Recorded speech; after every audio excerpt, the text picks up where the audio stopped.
no, I'm not a hockey expert. Rockford's GM, Mark Bernard, is on the bench. Why is Mark Bernard on the bench? As many of you know, I was an enforcer for the Rockford IceHogs.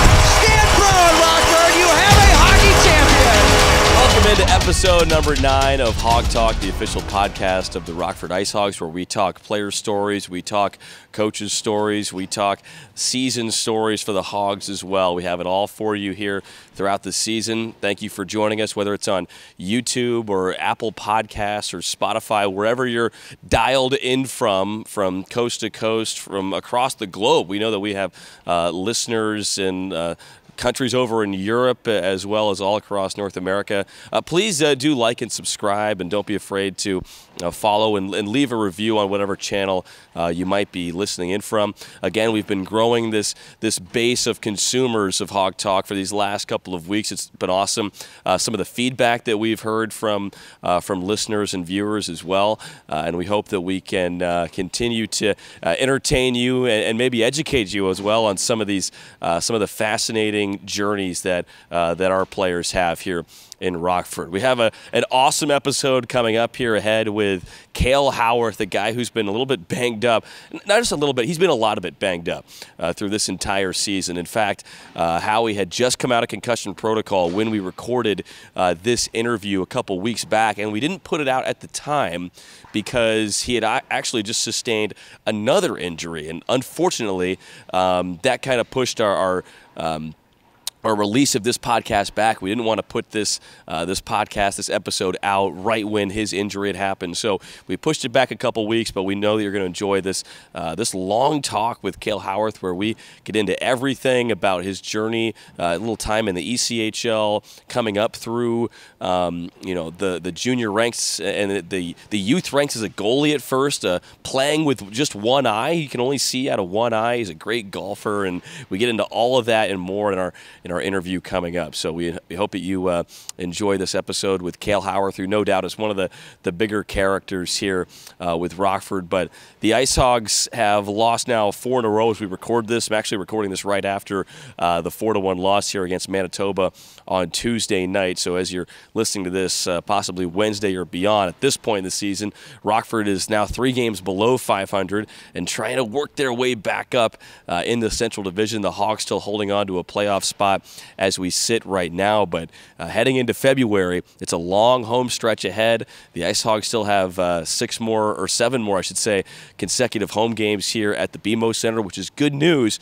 But now the Hogs need to start taking advantage of those home dates and start picking up more points and getting above 500 and moving up the leaderboards, because you don't want to be in that 4 or 5 spot in the Central. If you can be in those top 3 seeds, you can skip that play-in round, which will increase your chances of a playoff run exponentially. So Hogs trying to get back on track here, again, in the middle of a homestand. Rockford has a couple of home dates this weekend coming up on Friday and Saturday. And then, of course, we have a big date coming up on February 10th as well. If you haven't heard, we're retiring Corey Crawford's number here in Rockford. It's going to be an incredible night where we get to honor Crow and kind of run back through his time here in Rockford. He spent a lot of time in the minor leagues before he became a Stanley Cup champion with the Chicago Blackhawks. So if you don't have your tickets to that, you might want to jump on that, because that's going to be an incredible evening, and it's going to be one of the real pillars of this season here for the IceHogs in 23-24. But all that aside, let's get to our interview with Kale Howarth, a great talk with Howie. And as we sit right now, Howarth is injured. He'll come back in a couple of weeks, assuming his rehab continues to go along as planned. He actually tore a tendon in his wrist. Now, fortunately, it wasn't a tendon that was vitally important, but it is on, I believe it was on his bottom hand. And so he's able to still do a lot of the stick handling and things that hockey players need to do with that top hand, which is more important in terms of dexterity and such. But he did tear a ligament that apparently is so unimportant that oftentimes in surgeries, and I heard this from our head athletic trainer, John Walter, oftentimes in surgeries, doctors and surgeons will take this ligament and use it to repair other ligaments. So it's basically like a spare tire you have in your wrist, and that's what Kale tore, and that's why he's been out these last couple of weeks. Hopefully he'll be out on the ice soon enough. But without any further ado, here is Kale Howarth on Hog Talk. Been a long time coming, but we finally are able to welcome on Kale Howarth, IceHogs forward, onto the Hog Talk podcast. Howie, we've been meaning to do this for a couple months, couple weeks now. Glad we're finally able to sit down and chat here. Yeah. I mean, I'm happy to be here. Happy to be doing this. I love to talk, so it should be good. You love to talk. We love your mini mic stuff that we see on TikTok and Twitter and Instagram and stuff like that. Have you done podcasts before? I've done a couple, never really in person, just kind of like over Zoom or over the phone. So this is kind of new to me. I feel a little high level, a little bit bougie, but yeah. Here in the studio, we have the backdrop, we had the crew and the lighting and all that stuff. Yeah, had the crew, nothing but the best for the best, you know. So while you were in concussion protocol, you were doing a lot of those mini mic things and stuff like that, and the Hamboni and stuff. Like how much fun was that to do with Layla, our social media coordinator? Yeah, it was good. I mean, I just kind of wanted to like stay involved somehow. I mean, a lot of the guys at first they were unsure about the TikToks and everything, and I mean, I post some on my own account, so I'm just like, hey, you know what? I might as well just be one of the guys and soak this and start doing it. And I have a good time doing it. Layla's really fun to hang out with too. So yeah, the mini mics and the Hamboni stuff, they were a hit. No, she does a great job cranking out that content. It's a little bit still, I don't want to say taboo, but like for hockey players, they're still like, I think as a population, like coming out of their shells a little bit, like in basketball and football, like you see a lot of these players maybe more willing to do these social media things, and in hockey it's like just starting. Like why do you think that is?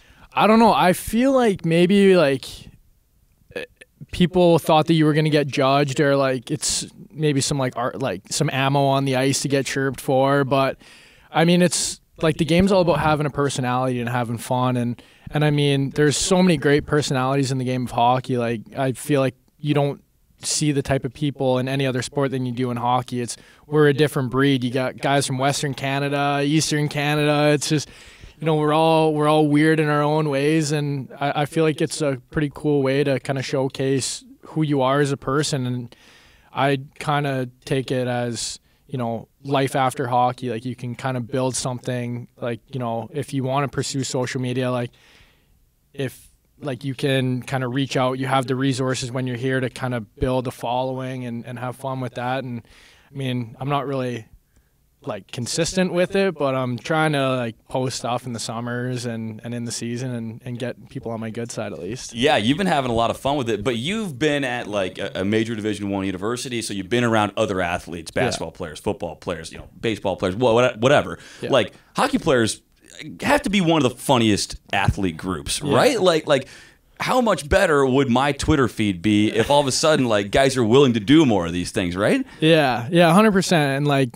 you know, we might be a little bit biased because we're hockey guys, but yeah, honestly, like when I'm just hanging out around, you know, because at UConn, like every athlete would hang out with everyone. You know, we're always mixing with the other teams, and you never find guys who are more wild than hockey players and more like outrageous. So I just think I think the hockey players need to like kind of come out of their shell more and just it's good for the game too. Like it gets so many people like invested in you and the team and helps grow it. So I think that it's a great thing that that the hockey players are coming out of their shell more. Who do you think is the second funniest sport?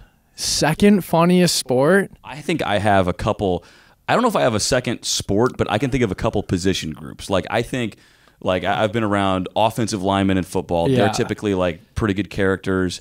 And pitchers in baseball are kind of like the goalies of baseball, but they're all like they're extremely funny as well, keeping it loose. Yeah, they're their own breed, especially. Yeah, honestly, like you say, the like offensive linemen. There was a couple at UConn that I'd hang out with, and like they were just like so outrageous, and the vocabulary that they use, it's just like, what are you even talking about? Like I don't even know what that means. But then at the same time, they hear us talking and they're like, dude, that's a foreign language to us. Like we don't even know half the terminology you're saying. But honestly, I've been around some like pretty funny younger soccer players when I was at UConn. There was this one kid, and he would hang out with us legit every day in like the freshman dorms, and we'd be mixing with him, and he was hilarious. So I kind of got to give it to a couple soccer players there. Okay. Were there ever any other athletes that you could tell started to pick up the hockey lingo a little bit, and maybe they would start to develop a little Canadian accent or something like that as the day or the night would go on? Yeah, definitely those couple soccer kids. They were picking up on the language hard. Like they would go back to their team and they're like, "Dude, what are you talking about?" And he's like, you guys just don't get it." But also baseball. I mean, especially like back home, even like my friend group, there's about 12 of us, and we've been kind of best friends since we were 5. And yeah, there's some ball players in there, and they're pretty outrageous themselves. So I would have to give it to baseball. Was baseball ever an option for you? I mean, look at you. You look like you could, maybe throw high 80s, low 90s from the left side. Yeah. I played a little bit, not like honestly, like my love was just hockey. I mean, my dad was he was a really good ball player growing up, but he was a really good hockey player as well. And then unlike myself, he had the brains. So he went on to be a lawyer instead. But, just watching my dad always play hockey, I was just like, you know what, this is kind of my passion. And he would build an outdoor rink in the backyard. And we had a big acreage. And so my cousin, he lived, I want to say, like 30 yards away from us. And my grandpa, he would build us a shooting area in the summer. So him and I would be out there.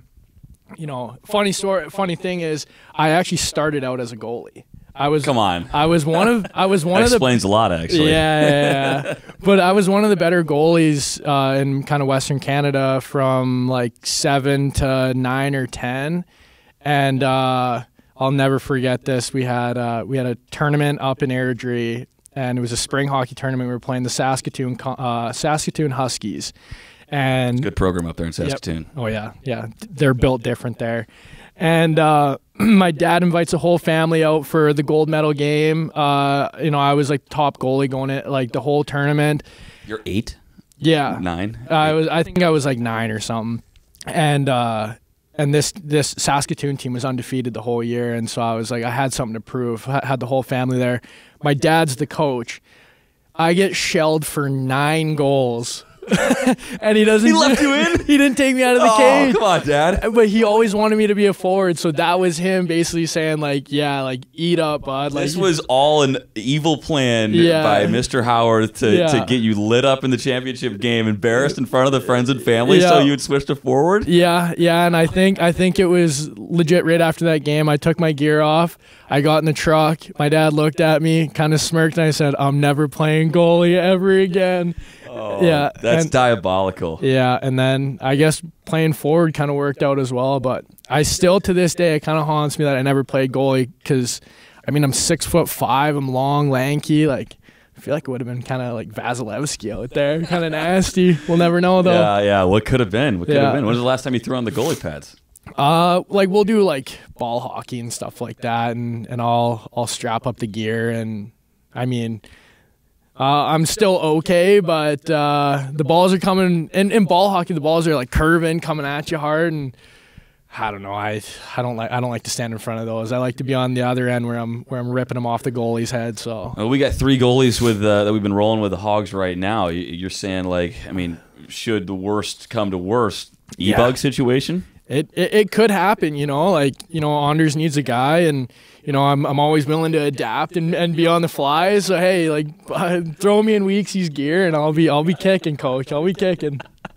So, this is another year for you here with the IceHogs. Obviously, you took that big hit in the first game of the year. Yeah. Like, how frustrating was that to come in? You're playing that first game, excited to come and make a difference. A spot you've been in for a couple of years now, feeling comfortable. Yeah. And then you take that huge hit in San Jose, and then boom, you're out for a couple months. Yeah, I mean, it was probably the most frustrated I've ever been with an injury thus far in my career.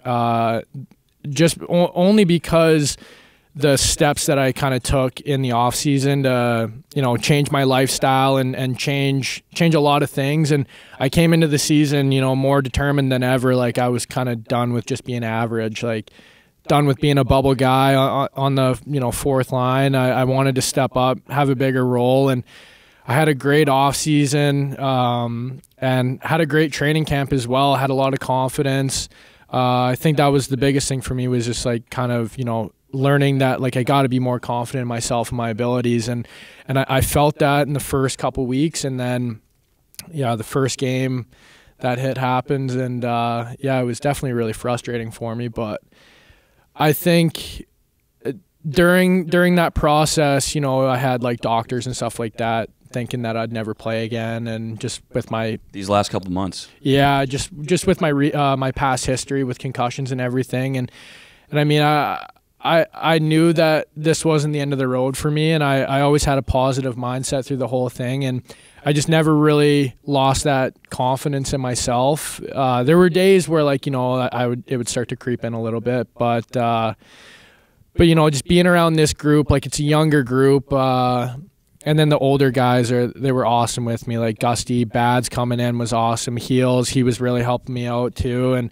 I never really lost that confidence. And then coming back and being obviously not starting here when I came back, but being with Indy, I felt that confidence right away, and it kind of showed in my, I think, third shift I scored, and so that was definitely huge for myself, especially like going forward, just playing down there and coming back here. We had talked a little bit kind of just off the record about how you had went down, played really well, scored a bunch of goals in a small stretch down there. Like, were you glad that you went down and that you played in Indy before coming up here, coming off the injury? Yeah, 100%. Like, usually when you get sent down, it's you kind of take it as like a demotion. You're like, oh, like I gotta go down and like grind again. Like, but I was texting the coach kind of earlier in my like concussion process, and I was like, hey, like I feel like I'm gonna come down, and like I'm more than happy to, and he was psyched too. Like, him and I are very close. He's a very good players coach, and he's very good with me. And so when I got the phone call from Bernie when they were going to San Diego, he was like, hey, like you just got out of the protocol, like we don't want you sitting there like not getting reps, so we'll send you down to Indy. And I was like thank you, like honestly, like I wanted to play, and because sitting, you were getting power play with Indy, and like power play, not a lot of PK. They were trying to save my legs a little bit.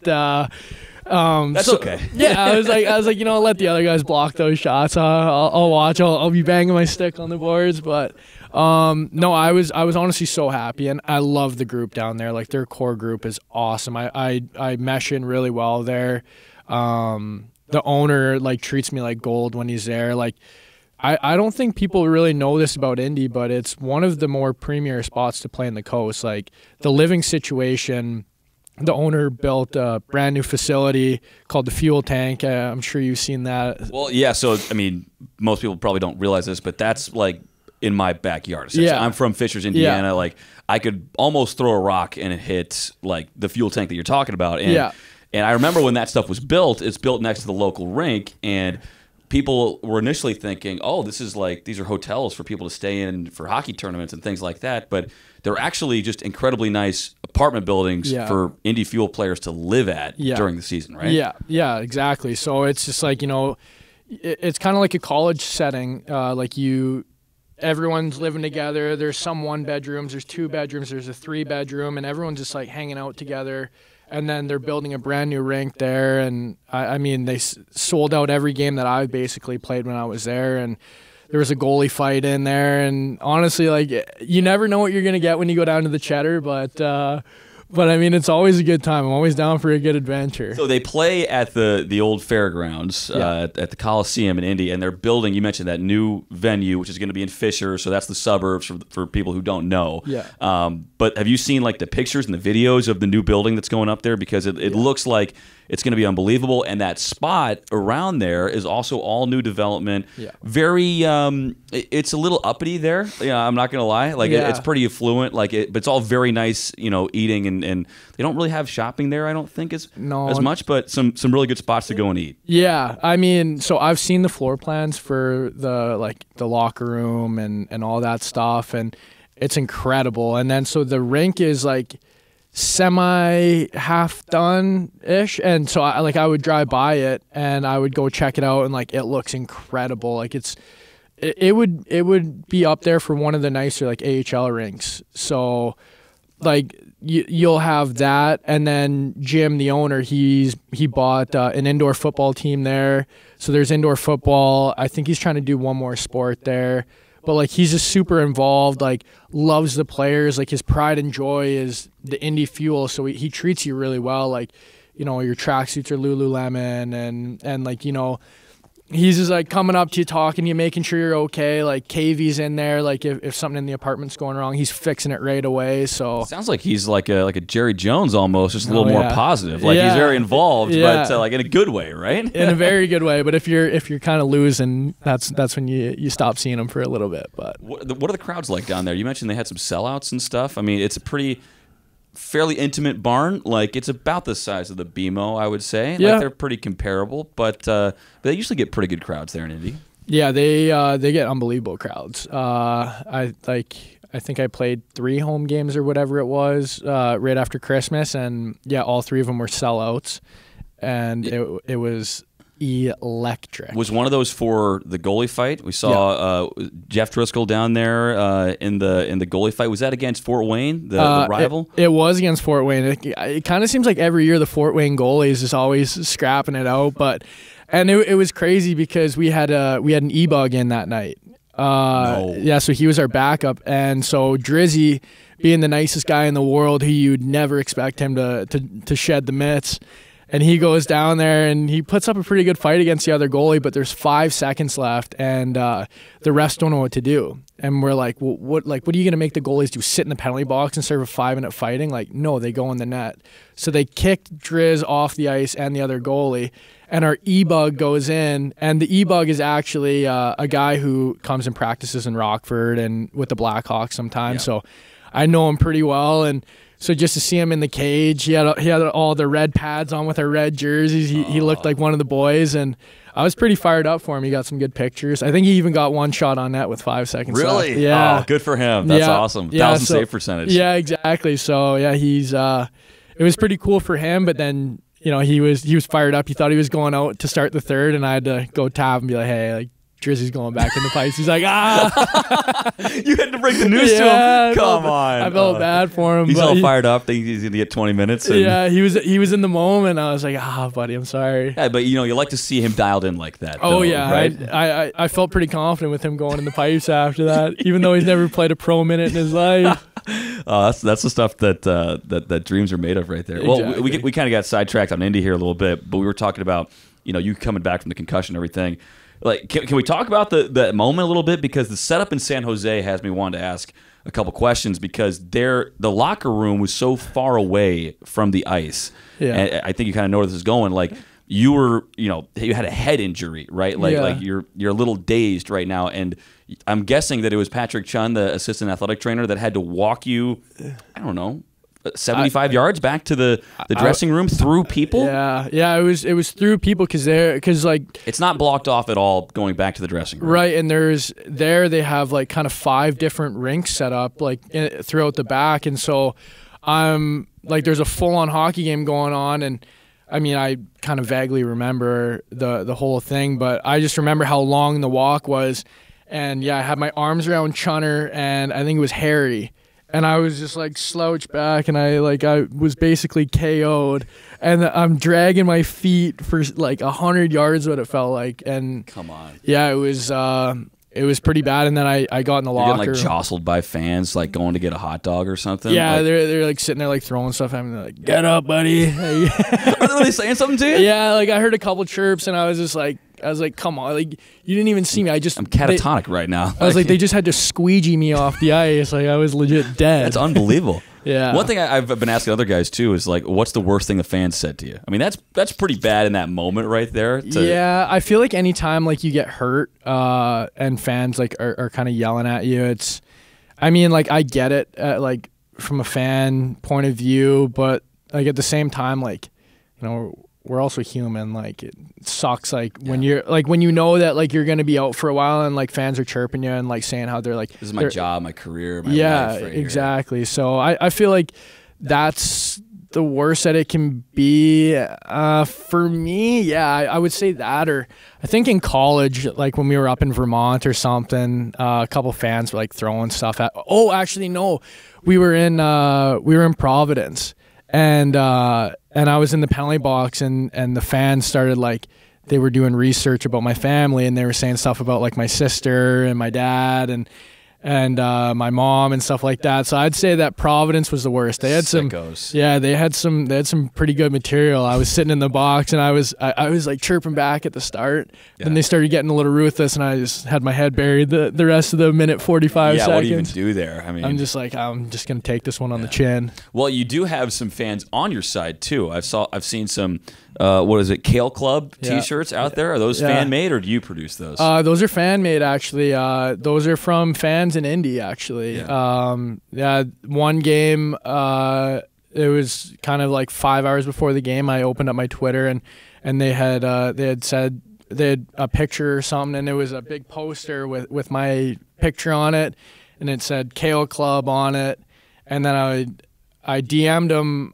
whatever, and I was like, you know what, that's awesome. So they made another one, and I came out of the tunnel, and I was sitting with them, and I was kind of chatting with them for a bit, and they've been following me around, coming to Rockford, supporting me. And that's awesome. Yeah, and then, so those people are awesome. Like, I still text with them here and there, and then there's some good fans here in Rockford, too, that I've become pretty close with, getting a couple DMs, and people making it their profile picture, them with me. So I feel like that's like a pretty big part of the game. And when I was a younger player, I had the Red Deer Rebels there, and I know how much I looked up to like guys like that. And I was like, if I can have an impact on someone like those guys impacted me, like that's kind of all I'm trying to do. Even if it's a younger person or like a 45-year-old adult, it can do the same thing for anyone. Growing up in Red Deer, like, did you always want to be a Rebel? Was that kind of how it worked, or? Oh, so bad. Like, really? I didn't even like think about the NHL. It was just I want to be a Red Deer Rebel. And so, funny story. When I was like 6 or 7, I've always been a very like outgoing person, like even as a young kid. And my dad and I were helping. My dad and I were helping his like best friend move in, who was also my head coach at the time.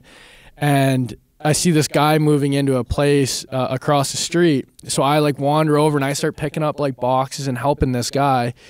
Come to find out, this guy plays for the Red Deer Rebels. He just got traded to the Red Deer Rebels, and his name's actually Dermot Kelly. And he was kind of like a lower line guy for the Rebels, but he ended up like taking me to the zoo, him and his girlfriend. Come on. Yeah, I'd hang out with him all the time.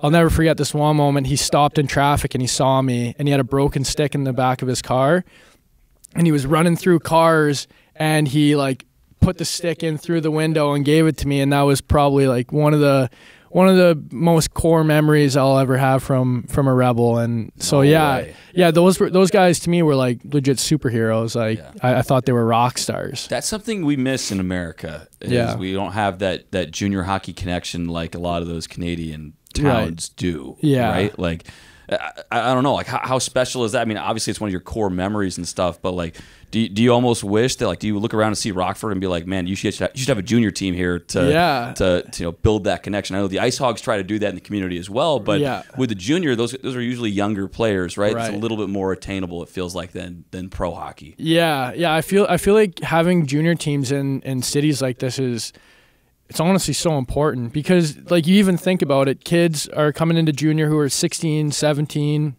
they're still in high school. So they're like hanging out with like the high schoolers and they're around the community a lot more. And like for me, the Red Deer Rebels, they would come in and do bullying presentations. My mom, she actually was the one who started this. So my mom would, be hanging out with like Dion Phaneuf and Colin Fraser and coming into our schools and she was trying to get you a look for the squad. Yeah, seriously. She was like, hey, like if I bring you in here, you got to tell Brent to give my son a look when he's 16. But yeah, no, honestly, I love the Red Deer Rebels, and I actually, my 20-year-old year in juniors, I was maybe debating not going to college, and so the Rebels picked up my rights. Because I was undrafted, so I was always like, do I go and play 4 months for my childhood team, or do I go and try to do 3-4 years in college? And I was like, yeah, okay, I'll go to college.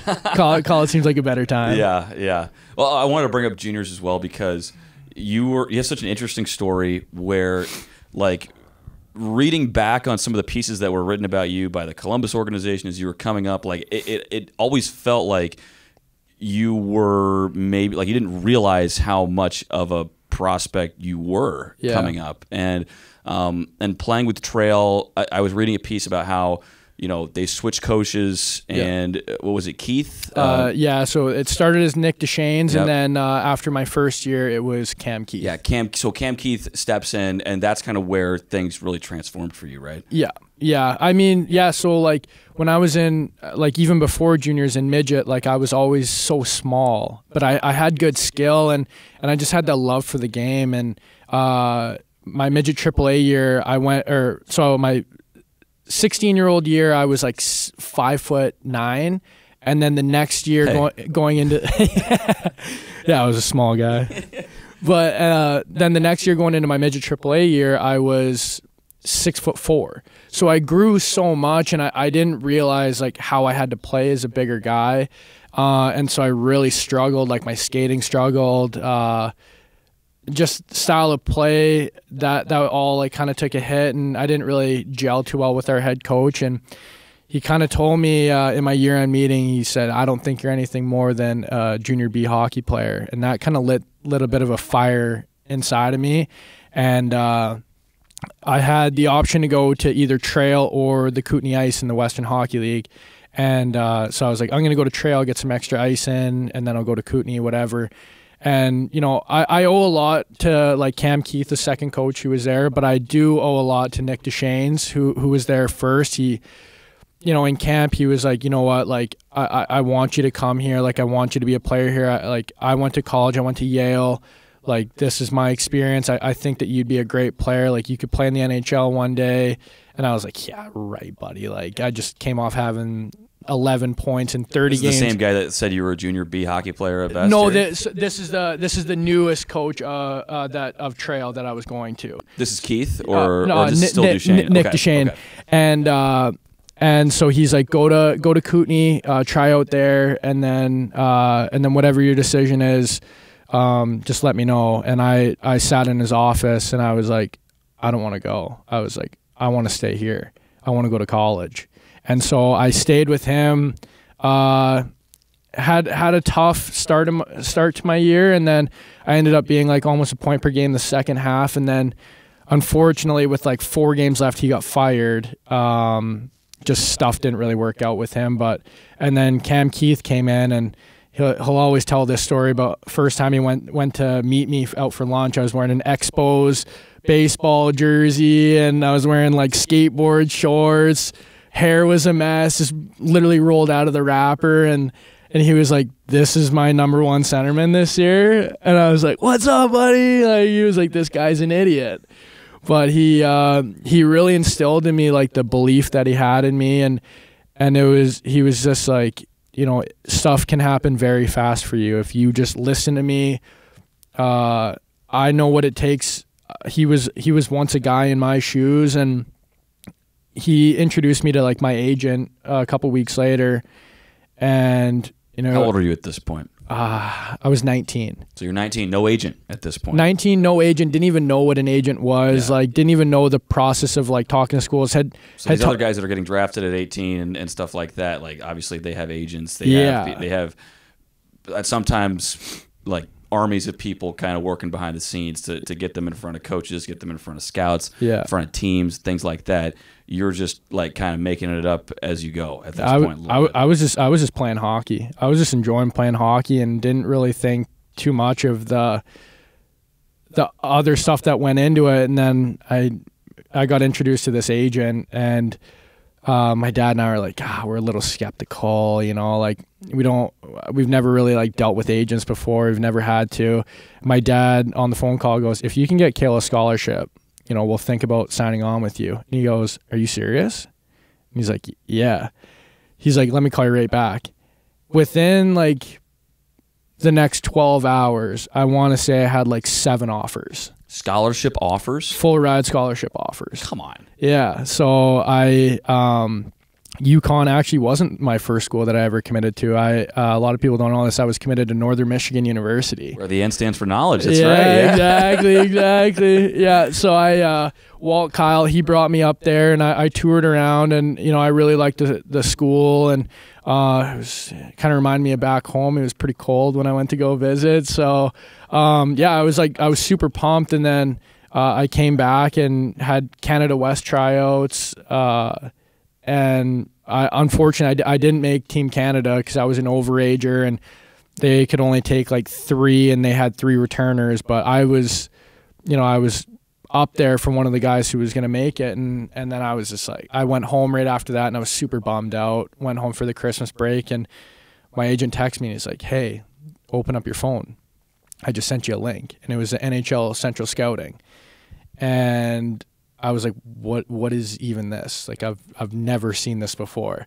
And he's like, scroll down, and I keep scrolling, and I see my name, and it's like I'm ranked like 120th or whatever on North American skaters. I'm like, what does this mean? He's like, dude, like you're on people's like NHL draft radar.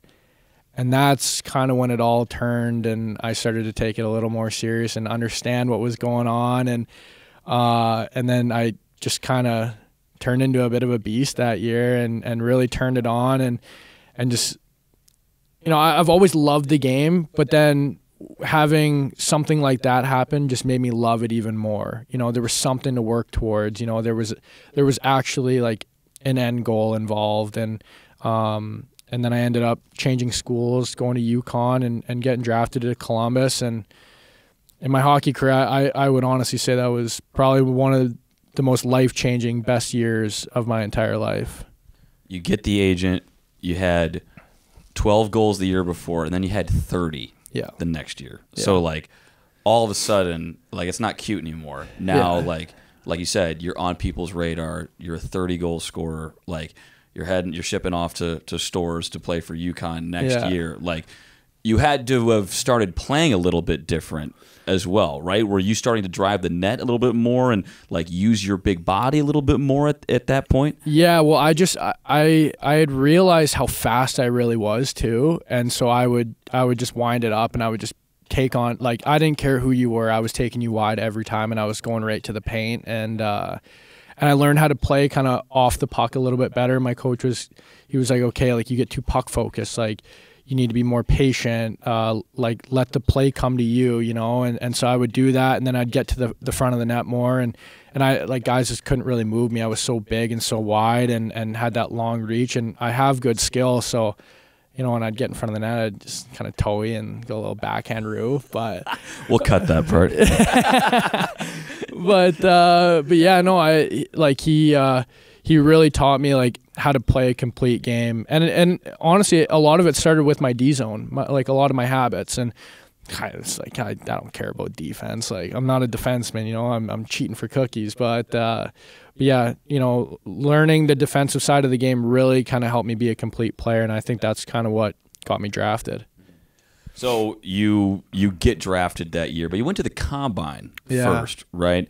I don't think a lot of hockey fans really knew what went on at the NHL Combine, maybe before they saw Connor Bedard go through it this year when there was all the focus on it, right? Like, can you explain the NHL Combine? Because we see the NFL Combine in football, but like the NHL Combine is I'm sure it's a different animal, but like what is it? What was it like for you? It was a little bit different for me. Like, I didn't really know a lot of people who were going there. Like, I only knew like kind of Kale McCarr, like I grew up playing against him, and I've been good buddies with him. So I really only knew him going into it. So I didn't even know what to expect. And you jump in there and you stay in Buffalo, and you stay in this really nice hotel. And the first like kind of 5 days are just more interviews and like 15 to 30-minute interviews just with teams and seeing like, you know, what kind of person you are, kind of grilling you a little bit, seeing how you can take it. And personality questions, right? Like yeah. if a police officer stops you and you know you're not at fault, you know, what do you do type thing? Or? Yeah. You don't tell them that you're going to do something crazy. So, but yeah, and then the last kind of 2 days are the more stressful days. It's day one is the VO2 max bike test. And that was the one that had me sweating the most. I was pretty nervous about that. And then day two is like the workout portion, like wingspan, pull-ups, like 5, 10, 5, bench press, the wind gate. And it was actually pretty funny because, you know, I didn't know anyone, but I knew who like Nolan Patrick and Nico Heischer were, like they're the top dogs of that draft class. And they're calling you out in pairs, and you go out and you do your sets in pairs.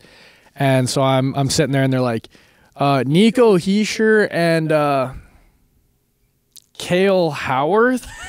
And I'm sitting there, I'm like, no way. Like, I'm paired up with Nico. Come on. I was just like, the cameras are going to be all over me. I'm loving it. And I went on. I had a pretty good combine. Like I worked really hard in that off season. I kind of ripped As it up. As a big guy, I would think it would help you. Yeah, people see the measurables and they see, you know, what you can do athletically, right? Yeah. And so they start to get a little bit more excited, right? Right. And they like a lot of the teams kind of knew that I was a late bloomer.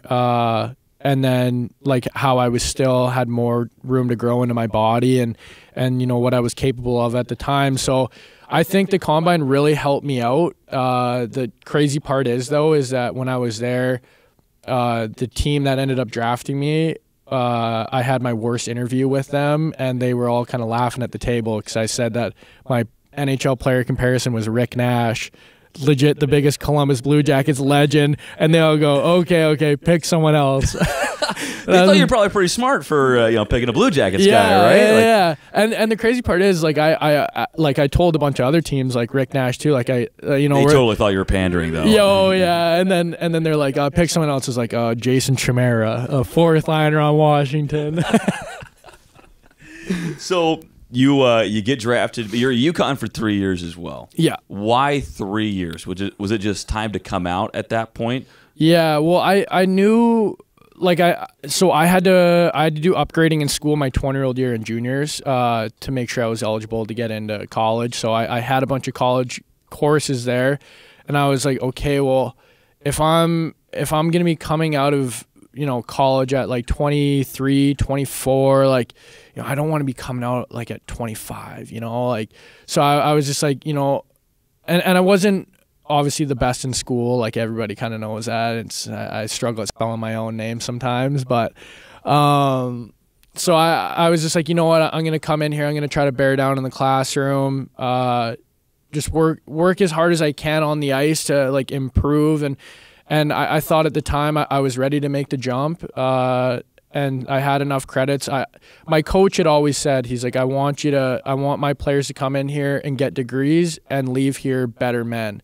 And I thought that me leaving UConn, I was going to be leaving with a degree and leaving as a better man than I was when I first walked through those doors. So I just kind of thought it was my time, and unfortunately I had a couple bad knee injuries in the last game of the year. I tore my meniscus, and Columbus kind of saw it as I don't know if we want to sign this guy just yet, but my rights were expiring, so they signed someone else, and I was like, I'm still gonna go pro, so I'm gonna go look elsewhere, and luckily I landed up in Rock Vegas. So, and that's what I wanted to ask about next, is that like free agency where you're tied to an organization for a couple of years when they have your rights. You're thinking you're going to be Rick Nash, right, with the Blue Jackets, but then you hit free agency. Was it relieving in any way? Was it exciting, or was it more scary just jumping out into the unknown? I would say it was a little more scary,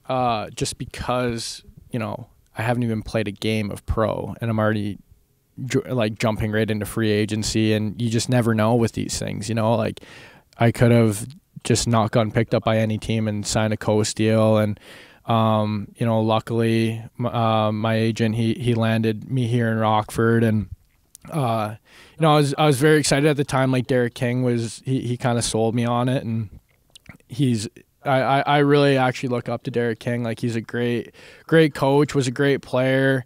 I'm good buddies now with his kid who's down playing in Indy. DJ, yeah. DJ Kinger. But no, it was definitely scary. Like I didn't know what to expect, and you're making that Instagram post like thanking UConn for everything that you guys have done, and you're just like excited for what's to happen in the future. Just not tagging like who you're signing with or anything. Everyone's like, is this guy like going to work on the oil rigs back in Alberta? Like what is he doing? But yeah, no, it all worked out. So yeah, I'm happy that I'm here. Well, Howie, this has been great. I do want to bring up one more kind of like little anecdote before we cut you loose. I think we've already gone longer than pretty much anybody. This is awesome. People probably have no idea that you are blind in one eye. Yeah, blind in my right eye. That is something that you've dealt with your entire life. Yeah. Then you're a pro hockey player. Yeah. Can only see out of one eye. Yeah. Do you ever think about how easy it would be if you could see out of two? Sometimes I think I'd be like a little bit like Connor McDavid probably if I had two eyes, but no, it's just something that I've had to like adapt with and kind of battle my whole life. Now it's just kind of like I don't even notice it anymore. But yeah, like when I was one, or like when I was like first born, my eye was like born inwards, and then so I had to get a bunch of surgeries, have them tighten it up in the back, and I want to say the doctor might have tightened it up a little too much. And so then it started to like drift up, and then the doctors were like, yeah, it's kind of a lost cause at this point. Like this kid will never play like high level sports, like probably like really invest in school. And I did literally quite the opposite. And I only invested in sports and very little in school. And but yeah, let's backtrack a little bit. So you had a bunch of surgeries as a kid, like as an infant? Or? Yeah, like from like 6 months to 2 years old, I want to say I had like 8 surgeries. Oh my, so that's on the one eye. And then at what point, is it right when you're around 2 or 3 where they're saying you're never going to play high-level sports? Yeah, I think it was like 2.5, and they were just like, this eye's a lost cause. Like he'll never have like hand-eye coordination or have anything like that. And my dad was like pretty bummed out. He was pretty beside himself, but I mean it's all worked out pretty well to this point. Like I mean, I have one really good eye, I'd like to say, but yeah, sometimes I do think about like what would happen if I had 2 good functioning eyes. Like I'd either be in the NHL or I'd be on the PGA Tour at this point.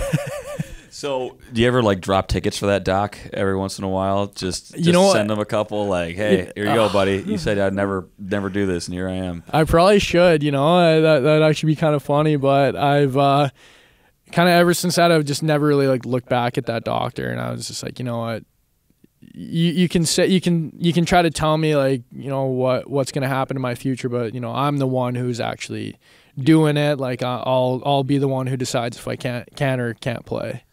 So I think one thing that naturally pops into people's heads when they hear that you're blind in one eye is like, do you miss things out there? Like someone coming to smoke you from your right side? Like will you miss that, or do you sense it? Are your other senses heightened? Yeah, so I think my other senses are heightened. Like now, like just knowing like I have to like have my head on a swivel more. Like I have to do more shoulder checks, especially on my right side. But usually when my coaches want to punish me, they'll throw me on the right wing, and they'll tell all the D-men to just rim pucks on my side and have that D-man just come and take my head off. But yeah, usually coaches try to shy away from playing me on the right wing because that's the only time I'll really ever struggle. But other than that, like I don't really notice like a huge difference. Maybe when I'm like coming in and my head's kind of down, I got to use peripheral vision, and I have to like look extra far, and that takes like a little split second.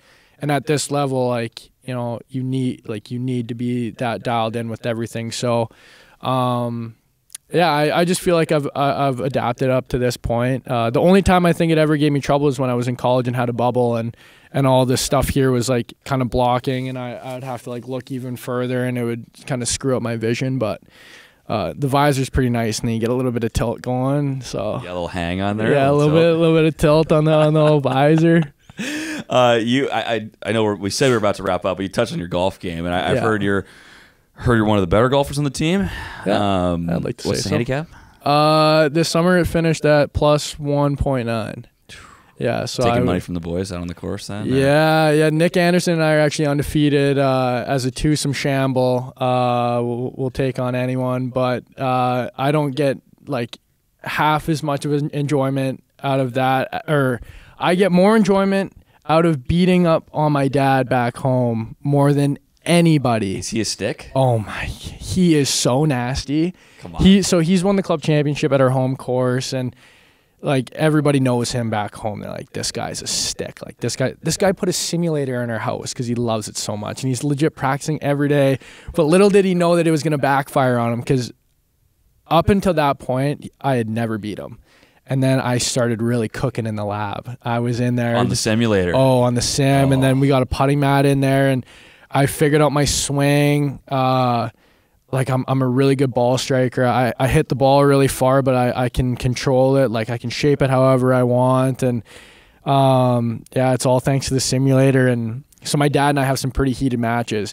It actually got to the point this summer where we had to drive separate to the golf course. Come on. Yeah. No way. Yeah. So he would drive. He would go there. He would try and get in your head or something, or vice versa. No, it would just be like if I won, he would be so choked after. But like if he won, like I would be beside myself. Like I would like, you know, like take the hat off, shake hands. He's like dab me up, like he's so happy, and I'm just like, dude, get out of my face, man. Like I legit just blew it on 15, 13. Put one in the water. But no, it's honestly the best playing with him, because it's so competitive that it makes me a better player. You know, when you're playing with your buddies, and don't get me wrong, I love playing with my buddies, but like they're not you know, shooting like club champions here. Yeah, they're not club championships. So what's the best part of your game and the best part of his game? Where can you make up the most ground on him? Definitely tee to green. Tee to green is like my bread and butter. And then his is, I would say, chipping and putting. Like this guy, he uses a $20 putter that he bought at You've got the Scotty Cameron, and he's got like the TJ Maxx flat stick. Dude, I'm legit. I was putting lefty. I was putting like, so I play hockey left, but I swing right. And so for a while there, I was a terrible putter, and then I thought that, you know, maybe since I play hockey left, all my feel is left-handed. So then I went like 2 years going left, and then I just switched back to right, and I just found a putter that's like perfect for me. So I think my dad's in a lot of trouble this summer, but you should see this guy. Learned how to putt, huh? Yeah, happy learned how to putt. But yeah, no, I think he's in a world of hurt this year. I think I'm going to be going low on him. Low. So that's good stuff. There's some good golf around Rockford here. It's pretty there good is. for a town this size. So like, yeah, there's a lot of good courses. Yeah, and we get pretty good deals at those courses too. So it's just, you know, you practice, you got the rest of the day to do whatever. So it's like, might as well go out to like Prairie View or Aldine, like just some unbelievable tracks, and they maintain them really well. Who's the worst golfer that you've played with on the IceHogs that's on the team this year? On the team this year, I'm gonna have to throw that medal at probably Mikey Hardman. Come on, really? Like out of all the guys who like play and like say that they play, Mikey is by far the worst. But he's like, but he goes, I'm not that bad. I'm like, dude, you're literally ball in hand like half of the holes, like, and then just writing down like a 5 on your sheet, like, dude, you're out here shooting 120. Come on, man. But he's trying. He's getting better. He's got some old weapons. So I'm taking him to a couple golf stores in the this spring, and we'll get him set up with some new sticks. Put a few arrows in his quiver and give him the tools. Yeah. See if we can knock a few strokes off. Yeah, exactly. Most improved, I will have to give it to Andrew Perrott. He was awful last year. awful. And then I kind of coached him a little bit. That's a little thing that I do, a little side hustle. I do a little bit of golf coaching. I analyze swings, and I got Perry taking these like perfect dollar bill divots with his irons, and he's still got the ham and egg hands around the green. So we just got to sort out that, get the bricks out of his hands, and then he'll be breaking 80. But he's actually pretty solid. He's a good player. Interesting. All right, Andrew Parrott, new stick for the IceHogs. Yeah. Kale, this has been awesome, man. Thanks for teaching us some new words as well in here. But Absolutely. Glad we finally could sit down. We'll have to have you back on playoffs, maybe. Yeah, back in for absolutely. that? Oh yeah, All right. oh yeah. Thanks, Howie. All right, thank you very much. Hope that you had as much fun as I did chatting with Howie, because he is obviously a character. We actually had him on the broadcast a couple of weeks back when he was with the team, but a little bit banged up. He was with me on the air for one of the games in Grand Rapids, and it was so much fun calling the game with somebody who clearly has so much love for his teammates, but also so much love for the game and everything that comes with it. So appreciate Kale Howarth jumping on. Feel like we could have done another hour with him. It was that much fun. We sat down. We recorded. We hit stop on the recording. We looked up, and 45 minutes had gone by. So great chat with him. Again, Rockford has 2 games coming up this weekend on Friday and Saturday right here at the BMO Center. If you can't make it to these, that's unfortunate, and we blame you a little bit, but it's really not the end of the world because the Hogs have so many more home games coming up in February. Every weekend in February, the Hogs are playing Friday night, Saturday night at the BMO Center. So you have plenty more opportunities if for whatever reason you cannot make it out here to downtown Rockford in these next couple of nights. Again, the big one coming up on the 10th, that's a Saturday night when we retire Corey Crawford's number. He holds the IceHogs all-time records in most of the major statistical categories. So it'll be a really fun night getting to honor Crow, not just an IceHogs legend, but a Chicago Blackhawks legend as well. I know there's going to be some special characters in the house on that evening. So we'll talk to you coming up soon on the broadcast on Friday and Saturday. But until then, we'll see you on the next episode of Hog Talk. But thanks for tuning in to episode 9 of the official podcast of the Rockford IceHogs.